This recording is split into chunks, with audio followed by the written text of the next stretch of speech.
ಮಲ್ಕೋ ಕಂದ, ಅಮ್ಮ ಬರ್ತಾಳೆ, ಮಲ್ಕೋ. ಅಕ್ಕ, ಅವರಮ್ಮ ಯಾಕೆ ಬರ್ಬೇಕು? ನೀನೊಳ್ಳೆ ನ್ಯಾಯ ನೀತಿ ಅಂತ ಸುಮ್ಮನೆ ಇರಕ್ಕಾಗಲ್ಲ. ಈಗ ನಿನ್ ಜಾಗದಲ್ಲಿ ನಾನಿದ್ದಿದ್ರೆ ದೊಡ್ಡ ಜಾತ್ರೆನೇ ಮಾಡ್ತಿದ್ದೆ. ನೀನಾಗಿದ್ದಕ್ಕೆ ನಿನ್ ಗಂಡನ ಆರಾಮಾಗಿ ಓಡಾಡ್ಕೊಂಡಿರೋದಕ್ಕೆ ಬಿಟ್ಟಿದ್ಯಾ. ಮೊದ್ಲು ಮಚ್ಚೆ ನೋಡು. ಏ ಪಾಪ ಕಣೆ, ಮಗು ಮಲ್ಗಿದೆ. ಹೌದಮ್ಮ, ಪಾಪ ಪಾಪ ಅಂತ ಇರೋ. ಬಾವ ಇನ್ನೂ ನಾಲ್ಕು ಪಾಪನ್ ಕರ್ಕೊಂಡ್ ಬರ್ತಾರೆ, ಆಗೇನ್ ಮಾಡ್ತೀಯಾ? ಗೌರಿ, ಹಾಗೆಲ್ಲ ಮಾತಾಡ್ಬೇಡ ನೀನು. ನಿನಗೆ ನೋವಾಗುತ್ತೆ ಅಂತ ಗೊತ್ತು, ಆದ್ರೂ ನಾನು ಚುಚ್ಚು ಮಾತಾಡ್ತಿದ್ದೀನಿ. ಯಾಕೆ ಹೇಳು? ಈಗ ನೀನ್ ನನ್ನ ಹತ್ರ ಕೋಪ ಮಾಡ್ಕೋತಿದ್ಯಲ್ಲ, ಅದನ್ನ ಬಾವನ ಹತ್ರ ಹೋಗಿ ತೋರ್ಸು. ಸತ್ಯನಾದ್ರೂ ಹೊರಗೆ ಬರುತ್ತೆ. ಏನ್ ಮುಖ ನೋಡ್ತಾ ಇದೀಯಾ? ಮೊದ್ಲು ಮಚ್ಚೆ ನೋಡು. ಗೌರಿ ಮಲಗಿದೆ ಪಾಪ. ಬಾಯಿ ಕಡೆ.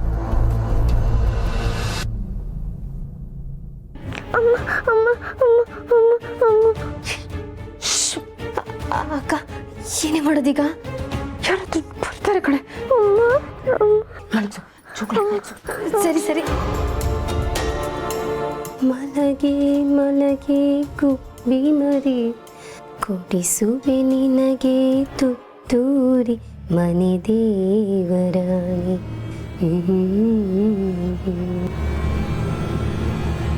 ಅಕ್ಕ, ಎಷ್ಟು ಮುದ್ದಾಗಿ ಮಲಗಿದಾಳೆ ಅಲ್ಲ. ಬಾ ಮಚ್ಚೆ ನೋಡೋಣ.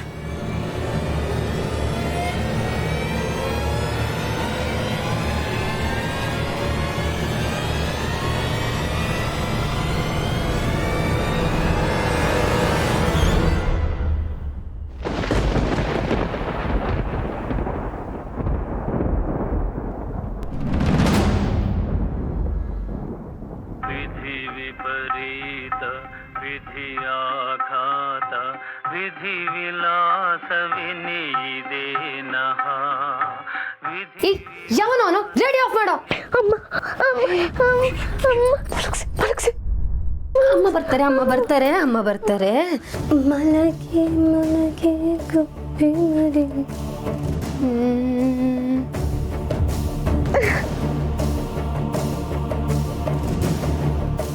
ಅಕ್ಕ, ಮುಗೀತು ಮುಗೀತು ಕಣೆ ನಿನ್ ಕತೆ. ಈ ಮನೆ 3 ಭಾಗ ಆಗೋಗುತ್ತೆ. ಒಂದು ನಿನಗೆ, ಇನ್ನೊಂದು ನಿನ್ನ ಮಕ್ಕಳಿಗೆ, ಮತ್ತೊಂದು ಆ ನಿನ್ ಸೌತಿ ಮಗುಗೆ. ಅದು ನೀನ್ ಹೋರಾಟ ಮಾಡಿದ್ರೆ ಮಾತ್ರ. ಇಲ್ಲ ಅಂದ್ರೆ 4 ಭಾಗ ಆಗುತ್ತೆ. 2 ಹೆಂಡತಿಗೆ 2 ಭಾಗ, 3 ಮಕ್ಕಳಿಗೆ 2 ಭಾಗ. ಗಂಡನೇ 2 ಭಾಗ ಆದ್ಮೇಲೆ ಆಸ್ತಿ ಇಟ್ಕೊಂಡು ಏನೇ ಮಾಡ್ಲಿ?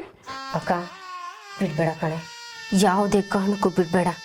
ನಿನ್ ಕೋಪ, ನೋವು, ದುಃಖ, ಕಣ್ಣೀರು ಎಲ್ಲನೂ ಒಟ್ಟಿಗೆ ಸೇರಿಸ್ಕೊ. ನಿನ್ನ ಮನ್ಸಿಗೆ ಏನನ್ಸುತ್ತೋ ಅದನ್ನೇ ಮಾಡು. ಆದ್ರೆ ಭಾವನ್ ಮಾತ್ರ ಕ್ಷಮಿಸ್ಬೇಡ, ನೆನ್ಪಿಡ್ಕೊ.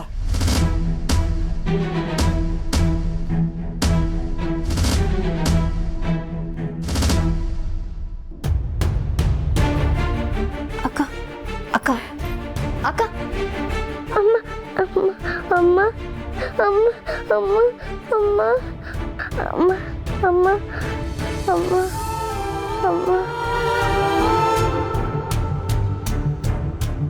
ಅಮ್ಮ.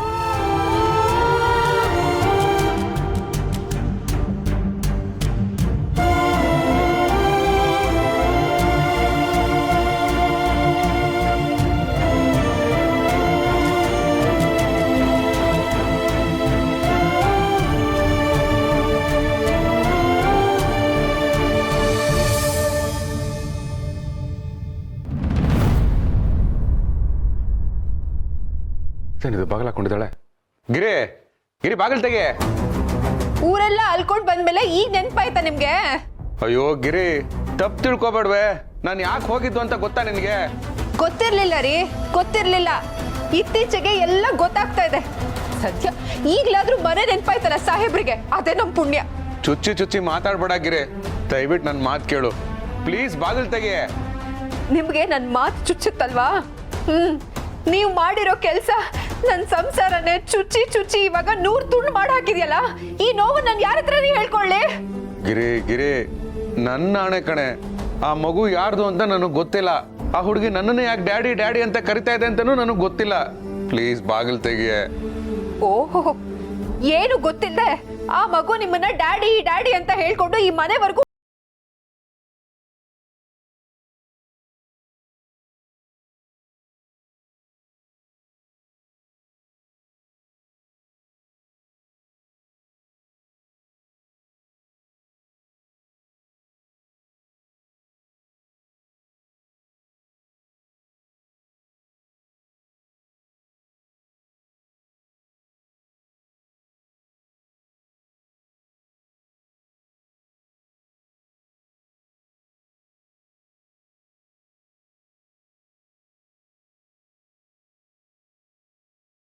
ಮಚ್ಚೆ ಅದೇ ತರದ್ದೇ ಮಚ್ಚೆ ಇದೆ. ಆ ಮಗು ನಿಮ್ದೆ ಅನ್ನೋದಕ್ಕೆ ಇನ್ನೇನ್ರಿ ಬೇಕು ಸಾಕ್ಷಿ? ಮಚ್ಚೆನಾ? What nonsense are you talking Giri? ಅಲ್ಲ, ಒಂದೇ ತರ ಮಚ್ಚೆ ಇದ್ ಮಾತ್ರಕ್ಕೆ ಅಪ್ಪ ಮಕ್ಕಳಾಗ್ಬಿಡ್ತಾರಾ? ಹಾಗಿದ್ಮೇಲೆ ಈ DNA ಪರೀಕ್ಷೆ ಎಲ್ಲ ಯಾಕೆ ಮಾಡ್ತಾರೆ? ಈ ಮಾತೆಲ್ಲ ಆಡಿ ನನಗ್ ಸಮಾಧಾನ ಮಾಡಿ ನಿಮ್ ತಪ್ಪನ್ನ ಮುಚ್ಚಾಕೋಬಹುದು, ಆದ್ರೆ ಸತ್ಯನ ಯಾವತ್ತೂ ಮುಚ್ಚಿಡಕ್ ಆಗಲ್ಲ ರೀ. ಅಂದ್ರೆ ಏನ್ ಇವಾಗ ನಾನ್ ಬೇಡ ಅಂತ ತೀರ್ಮಾನ ಮಾಡ್ಬಿಟ್ಟಿದ್ಯಾ? ಬಾಗಿಲು ತೆಗಿಯಲ್ವಾ ನೀನು? ಅಪ್ಪ ಅಪ್ಪ ನೋಡಪ್ಪ ಇವಳು ಹೇಗೆ ಆಡ್ತಾ ಇದ್ದಾಳೆ ಅಂತ. ಅವ್ರು ಬರಲ್ಲ. ಮನೇಲಿ ನಡ್ತಿರೋದನ್ನೆಲ್ಲ ನೋಡಕ್ಕಾಗ್ದೆ ಆ ಹಿರಿ ಜೀವ ಮಕ್ಳನ್ನ ಕರ್ಕೊಂಡು ಭಜನೆಗೆ ಹೋಗಿದ್ದಾರೆ. ಒಳ್ಳೇದಾಯ್ತು. ಅವ್ರಿದ್ದಿದ್ರೆ ಇಷ್ಟೊಂದು ಮಾತಾಡೋ ಧೈರ್ಯ ನನಗೂ ಬರ್ತಾ ಇರ್ಲಿಲ್ಲ. ನಿಮ್ಮನ್ನ ನನ್ ಪ್ರಾಣಕ್ಕಿಂತ ಹೆಚ್ಚಾಗಿ ಪ್ರೀತಿಸಿದ್ನೋ ಇಲ್ವೋ ಗೊತ್ತಿಲ್ಲ, ಆದ್ರೆ ನೀವೇ ನನ್ ಪ್ರಾಣ ಅಂತ ಅನ್ಕೊಂಡಿದ್ದಂತೂ ಆ ಭಗವಂತನ ಸಾಕ್ಷಿಯಾಗೂ ನಿಜ. ನನ್ ಗಂಡ ಎಲ್ರ ತರ ಅಲ್ಲ, ಸಾಕ್ಷಾತ್ ಶ್ರೀರಾಮಚಂದ್ರನೇ ಅನ್ಕೊಂಡು ನನ್ನೊಳಗಡೆನೆ ನಾನು ಹೆಮ್ಮೆ ಪಡ್ತಾ ಇದ್ದೆ. ಸಿನಿಮಾದಲ್ಲಿ ಬರೋ ವಿಲನ್ಗಳನ್ನ ನೋಡ್ಕೊಂಡು ನನ್ನ ಗಂಡನ ಬುದ್ಧಿನಲ್ಲಿರೋ 1% ಬುದ್ಧಿನಾದ್ರೂ ಇವ್ರುಗಳಿಗೆ ಇರಬಾರ್ದಾಗಿತ್ತಾ? ಈ ಪಾತ್ರ ಎಷ್ಟು ಚೆನ್ನಾಗಿರ್ತಾ ಇತ್ತು ಅಂತ ಅನ್ಕೋತಾ ಇದ್ದೆ. ಆದ್ರೆ ನೀವು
ಅವಳಿಗಾದ್ರೂ ನ್ಯಾಯವಾಗಿರಿ. ಗಿರಿ ಗಿರಿ ಪ್ಲೀಸ್ ಗಿರಿ, ನನ್ ಮಾತು ಕೇಳೋ. ನೋಡಿ, ನೀವ್ ಇವಾಗ ಹೋಗ್ಲಿಲ್ಲ ಅಂದ್ರೆ ನನಗ್ ನಾನು ಏನಾದ್ರೂ ಮಾಡ್ಕೊಂಡ್ಬಿಡ್ತೀನಿ ಅಷ್ಟೇ. ಅಯ್ಯೋ, ಅಂತ ನಿರ್ಧಾರ ಎಲ್ಲ ತಗೋಬೇಡ. ಅಲ್ಲ ಗಿರಿ, ಅದು ನೋಡಿ, ನಿಮ್ ಒಂದ್ ಮಾತು ನನಗ್ ಕೇಳಿಸ್ಬಾರ್ದು. ಹೋಗಿ ಇಲ್ಲಿಂದ. ಆಯ್ತು ಆಯ್ತು ಆಯ್ತು ಆಯ್ತು, ಹೋಗ್ತೀನಿ ಹೋಗ್ತೀನಿ.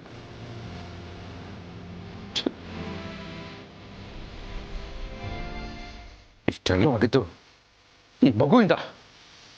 ಮಕ್ಕಳು ದೇವ್ರ ಸಮಾನ ಅಂತ ಸುಮ್ಮನೆ ಇದ್ರೆ ನನ್ನ ಮನೆಯೇ ಒದ್ಕೊಂಡು ಉರಿಯೋ ಹಾಗೆ ಮಾಡ್ತಿದ್ದಾಳೆ. ಇಲ್ಲ, ಒಳ್ಳೆಯವರು ಕೋಪ ಬಂದ್ರೆ ಅವನಿಗಂಥ ಕ್ರೂರಿಗಳಾಗ್ತಾರೆ ಅಂತ ನಾನು ತೋರಿಸ್ತೀನಿ. ಅಯ್ಯೋ ಪಾಪ ಅಂದ್ರೆ ನನ್ನನ್ನೇ ಪಾಪಿ ಮಾಡ್ತೀಯಾ? ಮಾಡ್ತೀನಿ ನಿನಗೆ.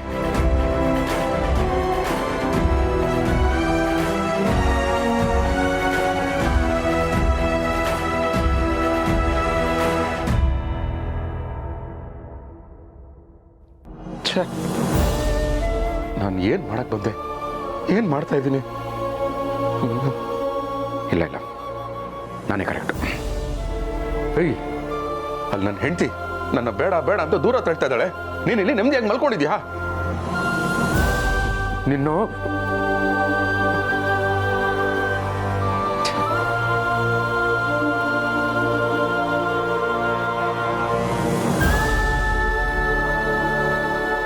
ಯಾಕಂತ ಯಾಕೆ ಹೀಗೆ ಮಾಡ್ತಾ ಇದೆಯಾ? ಅಲ್ಲ, ಹೀಗೆಲ್ಲ ಮಾಡುವಂತ ನಿನ್ಗೆ ಯಾರಾದರೂ ಹೇಳ್ಕೊಟ್ಟಿದಾರಾ? ಅಥವಾ ನೀನ್ ಯಾರಾದ್ರೂ ತಮಾಷೆಗೆ ಮಾಡ್ತಾ ಇದೆಯಾ? ಓ, ನಿಮ್ಮಪ್ಪ ನೋಡೋದಕ್ಕೇನಾದರೂ ನನ್ನ ಥರನೇ ಇದ್ದಾನಾ? ಒಂದು ಗೊತ್ತಾಗ್ತಾ ಇಲ್ಲ. ಒಟ್ಟಿನಲ್ಲಿ ನನ್ನ ಹಣೆ ಬರಾನೇ ಸರಿ ಇಲ್ಲ.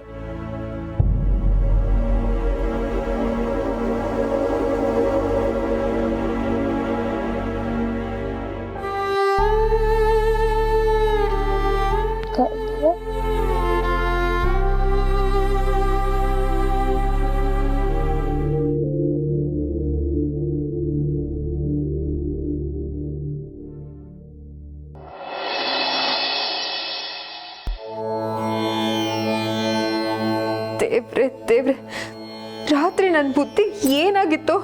ಪಾಪ ಅವ್ರೇನು ಹೇಳಬೇಕು ಅಂತ ಬಂದ್ರು ಅದನ್ನ ನಾನು ಕೇಳಿಸ್ಕೊಳ್ದೆ ರೂಮಿಂದ ಅವ್ರನ್ನ ಆಚೆ ನಿಲ್ಲಿಸಿ ಬಾಯಿಗೆ ಬಂದ ಹಾಗೆ ಬೈದ್ಬಿಟ್ನಲ್ಲ. ಛೇ, ಪಾಪ ಅವ್ರು ಎಷ್ಟು ಬೇಡ್ಕೊಂಡ್ರು ಕೇಳ್ಕೊಂಡ್ರು, ನಾನು ಅವ್ರ ಮಾತಿಗೆ ಸೊಪ್ಪೆ ಹಾಕಲಿಲ್ಲ. ಏನೋ ನಾನೇ ಈ ಮನೆಗೆ ದೊಡ್ಡ ಯಜಮಾನಿ ಅನ್ನೋ ಥರ ನಡ್ಕೊಂಡ್ಬಿಟ್ಟೆ. ಅವ್ರ ಮನ್ಸಿಗೆ ಅದು ಎಷ್ಟು ನೋವಾಗಿರ್ಬೇಡ. ಮಚ್ಚೆ ಇದ್ರೆ ಏನಾಯ್ತು, ಅದು ಕಾಕತಾಳಿಯನೂ ಆಗಿರ್ಬೋದು, ನನ್ನ ಗಂಡ ಹೇಳ್ತಿರೋದು ನಿಜ ಇರ್ಬೋದೇನೋ ಅಂತ ಒಂದು ಸಲನೂ ನಾನು ಯೋಚನೆ ಮಾಡಲಿಲ್ವಲ್ಲ. ಛೇ, ಎಲ್ಲ ಗೌರಿತನೇ ಆಗಿತ್ತು. ಅವಳು ಹೇಳಿದ ಮಾತನ್ನು ಕೇಳ್ಕೊಂಡು ನಾನು ಹೀಗೆಲ್ಲ ಮಾಡಿಬಿಟ್ಟೆ. ನಿನ್ನೆ ನಾನು ಮಾಡಿದ್ದನ್ನು ನೆನೆಸ್ಕೊಂಡ್ರೆ ನನ್ನ ಮೇಲೆ ನನಗೆ ಅಸಹ್ಯ ಆಗ್ತದೆ. ಪಾಪ ಇವರು ಎಲ್ಲಿ ಹೋದ್ರೋ, ಏನು ಮಾಡ್ತಿದ್ದಾರೋ, ನನ್ನ ರಾತ್ರಿ ಊಟ ಮಾಡಿದ್ರೋ ಇಲ್ವೋ. ಛೇ, ಇದೆಲ್ಲ ನಾನು ಯಾಕೆ ಯೋಚನೆ ಮಾಡಲಿಲ್ಲ? ಇದು ನಾನಲ್ಲ. ಕಟ್ಕೊಂಡು ಗಂಡಂಗೆ ನೋವು ಕೊಟ್ರೆ ನರಕ ಸಿಗುತ್ತಂತೆ. ಅವ್ರಿಗೆ ನೋವು ಕೊಟ್ಟು ನಾನು ಅದೆಷ್ಟು ಪೂಜೆ ಪುನಸ್ಕಾರ ವ್ರತ ಅಂತ ಮಾಡಿದ್ರು ಅದೆಲ್ಲ ವ್ಯರ್ಥ ಅಂತ ನನಗೆ ಗೊತ್ತು. ನಾನು ಈಗಲೇ ಹೋಗೋರ ಹತ್ರ ಕ್ಷಮೆ ಕೇಳ್ತೀನಿ. ಏನಮ್ಮ, ಈಗ ನಿನ್ನ ಗಂಡನ ನೆನಪಾಯ್ತೇನಮ್ಮ? ಮಾವ, ಪ್ಲೀಸ್ ಹಾಗೆಲ್ಲ ಹೇಳ್ಬೇಡಿ. ಬೇಕಾದ್ರೆ ಒಂದೇಟ್ ಹೊಡೆದ್ಬಿಡಿ, ಹೊಡೆಸ್ಕೋತೀನಿ. ಆದರೆ ನಿಮ್ಮಿಂದ ಈ ಥರದ ಮಾತುಗಳನ್ನ ಕೇಳೋಕ್ಕೆ ಕಷ್ಟ ಆಗುತ್ತೆ. ನಾನು ಈಗಲೇ ಅವ್ರ ಹತ್ರ ಹೋಗಿ ಕ್ಷಮೆ ಕೇಳ್ತೀನಿ. ಅಂತೂ ಇಷ್ಟು ಬೇಗ ಬುದ್ಧಿವಂತಲ್ಲ ನಿನಗೆ. ನೋಡಮ್ಮ, ಗಂಡಸು ತಪ್ಪು ಮಾಡಿದ್ರೆ ತಿದ್ದಬಹುದು, ಆದರೆ ಹೆಣ್ಣು ತಪ್ಪು ಮಾಡಕ್ಕೆ ಹೊರಟಾಗ ಅವಳನ್ನ ತಡೆಯೋದಕ್ಕೆ ಆ ಬ್ರಹ್ಮನಿಂದಲೂ ಸಾಧ್ಯ ಇಲ್ಲ. ಅದಕ್ಕೆ ದೊಡ್ಡವ್ರು ಹೇಳ್ತಾರೆ, ಹೆಣ್ಣು ಸಂಸಾರದ ಕಣ್ಣು ಅಂತ. ಆದರೆ ಆ ಹೆಣ್ಣೆ ತಪ್ಪು ಮಾಡಿದ್ರೆ ಇಡೀ ಸಂಸಾರದಲ್ಲಿ ಸಮಸ್ಯೆ ಉದ್ಭವ ಆಗತ್ತಮ್ಮ. ಏನೇ ಮಾತಾಡು, ಒಂದು 10 ಸಲ ಯೋಚನೆ ಮಾಡಿ ಆಮೇಲೆ ಇನ್ನೊಬ್ರು ಹೇಳು. ನನ್ನ ತಪ್ಪು ನನಗೆ ಗೊತ್ತಾಗಿದೆ ಮಾವ. ಪಾಪ ಅವ್ರೇನೋ ಹೇಳಕ್ಕೆ ಬಂದರು, ನಾನು ಕೇಳಿಸ್ಕೊಳ್ಳಿಲ್ಲ. ಈಗ ಹೋಗಿ ಅವ್ರ ಹತ್ರ ಮಾತಾಡಿ ಅವ್ರು ಏನು ಹೇಳಬೇಕು ಅಂತಿದ್ದಾರೆ ಅಂತ ಕೇಳಿಸ್ಕೊತೀನಿ. ನಿಜವಾಗ್ಲೂ ಸಮಸ್ಯೆ ಇದ್ರೆ ನಾವಿಬ್ರು ಕೂತು ಮಾತಾಡಿ ಬಗೆಹರಿಸ್ಕೋತೀವಿ. ಅಷ್ಟೇ ಬೇಕಾಗಿರೋದು. ಜೀವನದಲ್ಲಿ ಏನೇ ಸಮಸ್ಯೆ ಬಂದರೂ ಅದನ್ನು ಎದುರಿಸ್ಬೇಕು. ಇಲ್ಲದೆ ಹೋದರೆ ಇರೋ ಸತ್ಯನ ಒಪ್ಕೊಂಡ್ಬಿಡ್ಬೇಕು. ಅದು ಬಿಟ್ಬಿಟ್ಟು ಹಳೆ ತಪ್ಪನ್ನ ಕೆದಕ್ತಾ ಕೂತ್ಕೊಂಡ್ರೆ ಕೈ ಕಸ ಆಗತ್ತೆ, ಮೂಗಿಗೆ ದುರ್ವಾಸನೆ ಬರುತ್ತೆ. ಸಾಧ್ಯವಾದಷ್ಟು ಆ ತಿಪ್ಪೆನ ಮಣ್ಣಾಕಿ ಮುಚ್ಚಬೇಕಮ್ಮ. ನಿಜ ಮಾವ, ನಿಜ. ನಾನು ಈಗಲೇ ಹೋಗಿ ಅವ್ರ ಹತ್ರ ಕ್ಷಮೆ ಕೇಳ್ತೀನಿ. ಅದಕ್ಕೂ ಮೊದಲು ನಿಮ್ಮ ಹತ್ರ ಕ್ಷಮೆ ಕೇಳ್ತೀನಿ.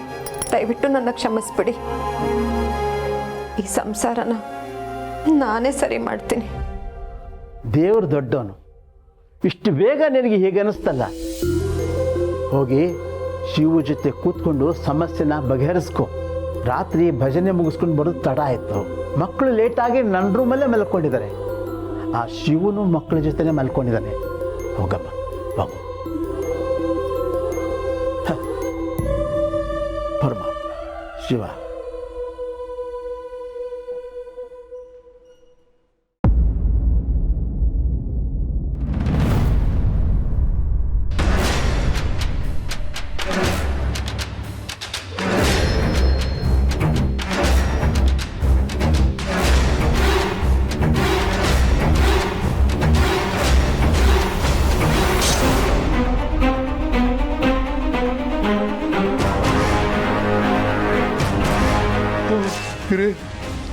ಬಂದೆ. ಜೀವನದಲ್ಲಿ ನಾವು ಯಾವಾಗ ಬಂದ್ವಿ ಅನ್ನೋದಕ್ಕಿಂತ ಏನು ನಡೆಯೋವಾಗ ಬಂದ್ವಿ ಅನ್ನೋದು ಮುಖ್ಯ ಆಗುತ್ತೆ. ಇಲ್ಲ ಅಂದ್ರೆ ನಿಮ್ಮದು ಬಣ್ಣ ಬಯಲಾಗಲ್ಲ, ಸತ್ಯ ಹೊರಗೆ ಬರಲ್ಲ. ಬಣ್ಣ ಸತ್ಯ ಏನು ಹೇಳ್ತಾ ಇದ್ದೀರಿ? ನೀವು ಒಬ್ಬ ಮನುಷ್ಯನ ನನ್ನ ರಾತ್ರಿ ನೀವು ಅಷ್ಟೆಲ್ಲ ಬೇಡ್ಕೊಂಡ್ಮೇಲೆ ನಾನು ಯೋಚನೆ ಮಾಡಿದೆ, ನೀವು ಸತ್ಯ ಹೇಳ್ತಿದ್ದೀರೇನೋ ಅಂತ ಅನಿಸ್ತು. ನಾನೇ ತಪ್ಪು ಮಾಡ್ತಿದ್ದೀನಿ, ನಿಮ್ಮ ಬಗ್ಗೆ ತಪ್ಪು ತಿಳ್ಕೊಬಾರ್ದು, ಇನ್ನೊಂದು ಅವಕಾಶ ಕೊಟ್ಟು ನೋಡೋಣ ಅಂತ ಇಲ್ಲಿಗೆ ಬಂದ್ರೆ ನೀವು ನೋಡಿದ್ರೆ ಆ ಮಗುನ ಎದೆ ಮೇಲೆ ಮಲಗಿಸ್ಕೊಂಡು ಮಲಗಿದಿರಲ್ಲ, ಇವಳು ನಿಮ್ಮ ಸ್ವಂತ ಮಗಳೇ ಅನ್ನೋದಕ್ಕೆ ಬೇರೆ ಸಾಕ್ಷಿ ಬೇಕಾ? ಅಲ್ಲ, ಯಾವತ್ತಾದ್ರೂ ಕಂದ ಪ್ರಾಣಿನ ನೀವು ಈ ತರ ಅಪ್ಕೊಂಡು ಮಲಗಿದ್ದೀರಾ? ಅಯ್ಯೋ ಗಿರಿ, ಗಿರಿ ಹಿಂಗೆಲ್ಲ ಮಾತಾಡ್ತಾ ಇದೀಯಾ? ನಾನು ಎದೆ ಮೇಲೆ ಮಲಗಿಸ್ಕೊಳ್ದೇನೆ ನನ್ನ ಮಕ್ಕಳು ದೊಡ್ಡವರಾಗ್ಬಿಟ್ರಾ? ಓ, ಅಂದ್ರೆ ಸ್ಕಂದ ಪ್ರಾಣಿ ತರನೇ ಈ ಮಗುನು ನಿಮ್ಗೆ ಅಂತ ನೀವೇ ಒಪ್ಕೊಂಡ್ಬಿಟ್ರಿ. ಎಲ್ರ ಮುಂದೆ ಪ್ರೀತಿ ತೋರ್ಸಕ್ ಆಗಲ್ವಲ್ಲ, ಅದಕ್ಕೆ ಸಪರೇಟ್ ಆಗಿ ಪ್ರೀತಿ ತೋರಿಸ್ತಿದ್ದೀರಾ ಅಲ್ವಾ? ಅಯ್ಯೋ ಗಿರಿ, ನಾನ್ ಪ್ರೀತಿ ತೋರ್ಸಕ್ಕೆ ಅಂತ ಬರ್ಲಿಲ್ವೇ? ಹೌದೌದು, ಪ್ರೀತಿ ತೋರಿಸ್ಬೇಕು ಅಂತಾನೆ ಏನ್ ಬಂದಿರಲ್ಲ. ಆದ್ರೆ ಮಗು ಮುಖ ನೋಡಿದ ತಕ್ಷಣ ತಂದೆ ಮನ್ಸಲ್ವಾ, ಪ್ರೀತಿ ತೋರಿಸ್ಬೇಕು ಅಂತ ಅನ್ಸ್ಬಿಟ್ಟಿರತ್ತೆ. ನೋಡ್ಗಿರಿ, ನನಗಿರೋದು ಒಂದೇ ಮನ್ಸು, ತಂದೆ ಮನ್ಸು ತಾಯಿ ಮನ್ಸು ಅಂತ ಸಪರೇಟ್ ಆಗಿಲ್ಲ. ಸಪರೇಟ್ ಆಗಿ ಇಲ್ದೇನೆ ಮೊದಲನೇ ಹೆಂಡತಿ ಎರಡನೇ ಹೆಂಡತಿ ಅಂತ ಸಪರೇಟ್ ಆಗಿ ಮಾಡ್ಕೊಂಡಿದ್ದೀರಾ? ಓ, ನಂಗೆ ಈಗ ಇನ್ನೊಂದು ಡೌಟ್ ಬರ್ತಾ ಇದೆ, ಮೊದಲನೇ ಹೆಂಡತಿ ನಾನಾ ಅಥವಾ ಅವಳು ಯಾವಳೋನಾ ಅಂತ. ಗಿರಿ ನೋಡು, ನನ್ನ ತಾಳ್ಮೆಗೂ ಒಂದು ಮಿತಿ ಇದೆ. ಈ ಮಾತನ್ನ ನಾನ್ ಹೇಳ್ಬೇಕು, ನೀವಲ್ಲ. ಏನೇನ್ ಹೇಳೋದು? ನೀವ್ ಮಾಡ್ತಿರೋ ಕೆಲ್ಸನೇ ನಾನು ಹೇಳ್ತಾ ಇರೋದು ರೀ. ಡ್ಯಾಡಿ, ಓ, ಏನು ಡ್ಯಾಡಿ ಅಂದ ತಕ್ಷಣ ತಿರುಗ್ಬಿಟ್ರಿ? ನೋಡ್ರಿ, ಇದನ್ನೆಲ್ಲ ನೋಡಿನೂ ನಾನು ತಾಳ್ಮೆಯಿಂದ ಇರೋದಕ್ಕೆ ಸಾಧ್ವಿ ಶಿರೋಮಣಿ ಖಂಡಿತ ಅಲ್ಲ. ನನಗೂ ಒಂದು ಮನ್ಸಿದೆ, ಆ ಮನ್ಸಿಗೆ ನೋವಾಗತ್ತೆ, ನನಗೂ ಕೋಪ ಬರುತ್ತೆ. ಗಿರಿ, ಈಗೇನ್ ಗಿರಿ, ನಿನ್ ಕಾಲಿಗೆ ಬಿದ್ದು ಕೇಳ್ಕೋಬೇಕಾ? ನೋಡು, ನಮ್ಮ ತಾಯಿ ಮೇಲೆ ಆಣೆ ಮಾಡಿ ಹೇಳ್ತೀನಿ, ಈ ಮಗು ನಂದಲ್ಲ. ರಾತ್ರಿ ಬಂದಾಗ ನೀನ್ ರೂಮಲ್ಲಿ ಬಿಡ್ಲಿಲ್ವಲ್ಲ, ಅದಕ್ಕೆ ಕೋಪ ಬಂತು. ಇದಕ್ಕೆಲ್ಲ ಕಾರಣ ಇವಳೆ ತಾನೆ, ಇವಳನ್ನ ಚೆನ್ನಾಗಿ ಬೈಬೇಕು ಅಂತ ಬಂದೆ. ಮಗು ಅಲ್ವಾ, ಅವಳ ಮುಖ ನೋಡಿ ಬೈಯಕ್ ಮನ್ಸಾಗ್ಲಿಲ್ಲ. ಅವಳನ್ನ ಮಲಗಿಸ್ತಾ ನನಗೂ ನಿದ್ದೆ ಬಂದ್ಬಿಟ್ಟಿದೆ. ಪ್ಲೀಸ್ ಗಿರಿ, ನನ್ನ ನಂಬು. ಆಯ್ತು, ನಂಬ್ತೀನಿ. ನೀವ್ ಹೇಳ್ತಿರೋದೆಲ್ಲ ಸತ್ಯ ಅಂತ ನನ್ ಮಾಂಗಲ್ಯ ಮುಟ್ಟಿ ಪ್ರಮಾಣ ಮಾಡಿ. ಗಿರಿ, ಈಗೇನ್ ಪ್ರಮಾಣ ಮಾಡ್ತಿರೋ? ನಾ ಹೋಗ್ಲೋ? ಗಿರಿ,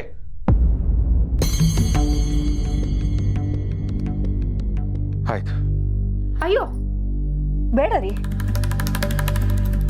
ನಿಮ್ ತಪ್ಪನ್ನ ಮುಚ್ಚಾಕೊಳ್ಳೋದಕ್ಕೆ ನನ್ ಮಾಂಗಲ್ಯದ ಮೇಲೆ ಪ್ರಮಾಣ ಮಾಡೋದಕ್ಕೂ ನೀವ್ ಹೇಸಲ್ಲ ಅಂತ ಗೊತ್ತಾಗೋಯ್ತು. ಧರ್ಮ ಕರ್ಮ ಎಲ್ಲ ಆ ಭಗವಂತ ನೋಡ್ಕೋತಾನೆ, ಏನಾದ್ರೂ ಮಾಡ್ಕೊಡಿ. ಗಿರಿ, ಗಿರಿ, ಯಾಕೆ ಡ್ಯಾಡಿ ನೀವಿಬ್ರು ಜಗಳ ಆಡ್ತಿದ್ದೀರಾ? ಎಂತದೂ ಇಲ್ಲ, ಮಾಡ್ಕೊ ನೀನು. ಶಿವರೇ, ಒಬ್ಬ ಗಂಡಸಾಯಿ ನಿಮ್ಮ ಸಮಸ್ಯೆ ಎಂತಂದಳಿ ನಾನು ಅರ್ಥ ಮಾಡ್ಕೊಳಕ್ ಮಾಡ್ದೆ. ಆದರೆ ಗೌರಿ ಗಂಡಾಯಿ ನಿಮ್ಮ ಜೊತೆ ನಿತ್ಕೊಂಬತ್ತಿಲ್ಲ. ರೀ ಕಾಶಿ ಅವ್ರೆ, ಬೇಸಿಗೆ ಅಂತ ಐಸ್ ಕೇಳೋಕೆ ಬಂದಿರೋ ಮಗು ನಾನು. ನೈಸ್ ಮಾಡಿ ಐಸ್ ಕೊಡ್ರಿ ಅಂದ್ರೆ ಐಸ್ ಡಬ್ದಲ್ಲೇ ಮುಚ್ಚಿಡ್ತೀನಿ ಅಂತಿರಲ್ರಿ. ಶಡ್ಕ ಅಂತ ಬೇಡ, ಅಟ್ಲೀಸ್ಟ್ ಫ್ರೆಂಡ್ ಆಗಾದ್ರೂ ಜೊತೆಲಿರ್ರಿ. ಜೊತೆಲಿ ನಿತ್ಕೊಂಬಿದೆ ಚಾರ್ಮಡಿಗೆ ಆಟ ಮರ್ರೆ, ಎಡವಿ ಬಿದ್ರು ಹರಿಶ್ಚಂದ್ರಗೆ ಆಟೆ. ಶಿವರೇ, ನಿಮ್ಮ ಜೊತೆ ನಿತ್ಕೊಂಬ ನನಗೇನು ತೊಂದರೆ ಇಲ್ಲ ಮರ್ರೆ. ಆದರೆ ನೀವು ಆಲ್ರೆಡಿ ಬಿದ್ದ ಹಳ್ಳಕ್ಕೆ ಕಂಪ್ನಿ ಕೊಡಿ ಅಂದಳಿ ನನ್ನನ್ನು ಎಳ್ಕಂತ್ರೆ ಅಂದಳಿ ಭಯ ಪಟ್ಕೊಂಡ್ರೆ ಆಗಲ್ಲ ಗಿರ್ಜೋರೆ. ಜೀವನದಲ್ಲಿ ಕೆಲವೊಂದು ವಿಷಯನ ಭಯ ಪಟ್ಕೊಂಡೇ ಮಾಡಬೇಕು. ಅಂದರೆ ಗಾಡಿ ಓಡಿಸೋದು ರೋಡಲ್ಲಿ ಇರಬೇಕಾದ್ರೆ ನಮಗೆ ಭಯ ಆಗುತ್ತೆ, ಆದರೆ ಆ ಭಯನೇ ನಮ್ಮನ್ನು ಕಾಯೋದು. ನೋಡಿ, ಕೆಲವೊಂದು ವಿಷಯನ ಧೈರ್ಯವಾಗೂ ಮಾಡಬೇಕು. ಅಂದರೆ ಅಯ್ಯೋ ನನ್ನೇ ತಗೊಳ್ಳಿ, ಲೋಟ ಹಿಡ್ಕೊಂಡು ಯಾರು ಏನಾದರೂ ಅಂದ್ಕೊಳ್ಳಿ ಅಂತ ಧೈರ್ಯವಾಗಿ ಯಾವಾಗಲೂ ನಿಮ್ಮ ಮನೆಗೆ ಬರಲ್ವಾ? ಏನೂ ಸಿಗಲಿಲ್ಲ ಅಂದರೆ ಲೋಟ ಕೈಯಲ್ಲಿರುತ್ತೆ, ಅದೇ ಏನಾದರೂ ಸಿಕ್ಕರೆ ರವೆ, ಸಕ್ಕರೆ, ಹಾಲು, ತುಪ್ಪ, ಗೋಡಂಬಿ, ದ್ರಾಕ್ಷಿ, ನಮಗೆ ಬೇಕಾಗಿರೋದೇನು ಹೇಳಿ? ಸಾಕ್ಷಿನ ತಾನೇ ಹುಡುಕ್ತಾ ಇರೋದು. ಆದ್ರೆ ನಾನು ನಿರಪರಾಧಿ ಅಂತ ಪ್ರೂವ್ ಮಾಡಕ್ಕೆ ಹಾಳದ ಒಂದೇ ಒಂದು ಸಾಕ್ಷಿನೂ ಸಿಗ್ತಾ ಇಲ್ವೇ? ಈಗ ಎಂತ ಮಾಡ್ತೀರಿ ಶಿವರೇ? ಯಾವ ಸೀಮೆ ಪೊಲೀಸ್ರಿ ನೀವು? ಹಲೋ, ಡ್ರೆಸ್ ಹಾಕೊಂಡಕ್ಷಣ ಪೊಲೀಸ್ ಆಗಲ್ಲ, ಸ್ವಲ್ಪ ತಲೆನೂ ಉಪಯೋಗಿಸ್ಬೇಕು. ನನ್ನೇ ಕೇಳ್ತಾರೆ ಎಂತ ಮಾಡ್ತೀರಾ ಅಂತ. ನಾನೇನ್ರಿ ಮಾಡ್ಲಿ? ಡ್ಯಾಡಿ ಅನ್ಕೊಂಡು ಬಂದಿದೆಯಲ್ಲ ಮಗು, ಆ ಮಗುನೇ ನೀವು ನನ್ನ ಡ್ಯಾಡಿ ಅಲ್ಲ ಅಂತ ಬಾಯ್ಬಿಟ್ಟು ಹೇಳ್ಬೇಕಷ್ಟೇ. ಅದೇ ಗೊಪ್ಪುತ್ತೆ, ಆಗಲ್ಲ. ಅದ್ರಲ್ಲೂ ದೊಡ್ಡೋರಾದ್ರೆ ಹೊಡೆದು ಬಡ್ದು ಕೇಳ್ಬೋದು. ಪಾಪ ಅದೇನು ಪುಟ್ಟ ಮಗು. ಪುಟ್ಟ ಮಗು ಅಂತ ಸುಮ್ಮನೆ ಬಿಟ್ಟಿರೋದಕ್ಕೆ ಇವತ್ತು ಗಿರ್ಜೋರ್ ಮನೇಲಿದೆ, ನಾಳೆ ಶಿವಣ್ಣನ ಕಂಕ್ಳೆಲ್ಲ ಇರುತ್ತೆ, ಪಕ್ಕದಲ್ಲಿ ನಿಮ್ಮ ಸೌತಿನೂ ಇರ್ತಾಳಂದೇಳಿ ನೀವೆಂತ ಕನ್ಕಂತ್ರಿ ಶಿವರೇ? ನೀವೇನು ಟೆನ್ಷನ್ ಮಾಡ್ಕೊಂಡ್ಬೇಡಿ ಮರ್ರೆ, ನಾನೆಲ್ಲ ವ್ಯವಸ್ಥೆ ಮಾಡ್ತೀನಿ. ಅದೇ ಏನು ವ್ಯವಸ್ಥೆ ಮಾಡ್ತೀರಿ ಅಂತಾನೆ ಅವಾಗಿನಿಂದ ಕೇಳ್ತಾ ಇರೋದು. ಪೊಲೀಸ್ ನೆಟ್ವರ್ಕ್ ಅಂದ್ರೆ ಎಂತ ಅಂದಳಿ ಅನ್ಕೊಂಡ್ರಿ? ಆ ಮಗು ಯಾರಂತ ಏನು ಎತ್ತ ಅಂದಳಿ ನಾನು ಕಂಡಿದ್ದೆ. ಅಯ್ಯಯ್ಯೋ, ಕಂಡುಹಿಡಿಯೋದಕ್ಕೆ ಮೆಣಸಿನ್ಕಾಯಿ ಘಾಟ್ ಹಾಕೋದಾ? ಬೇಡ ಸಂಧ್ಯಾ ಅವರೇ, ಮಕ್ಳಿಗೆ ಹಾಗೆಲ್ಲ ಮಾಡಬಾರ್ದು. ಅದು ಬರೀ ತಪ್ಪಷ್ಟೇ ಅಲ್ಲ, ಮಹಾಪಾಪ. ಅಯ್ಯೋ ಅಂದರೆ 6 ತಿಂಗಳು ಕರ್ಮ ಅಂತೆ. ಸುಮ್ಮನೆ ರೀ, ಪಾಪ ಅಂತ ಕೂತ್ರೆ ಸಂಸಾರ ಉಳಿಯೋದು ಬೇಡವೇನ್ರಿ? ನೀವು ಸುಮ್ಮನೆ ರೀ. ಮೆಣಸಿನ್ಕಾಯಿ ಘಾಟ್ಗೆ ಯಾವ ಮಕ್ಕಳು ಸತ್ಯನ ಮುಚ್ಚಿಡಲ್ಲ.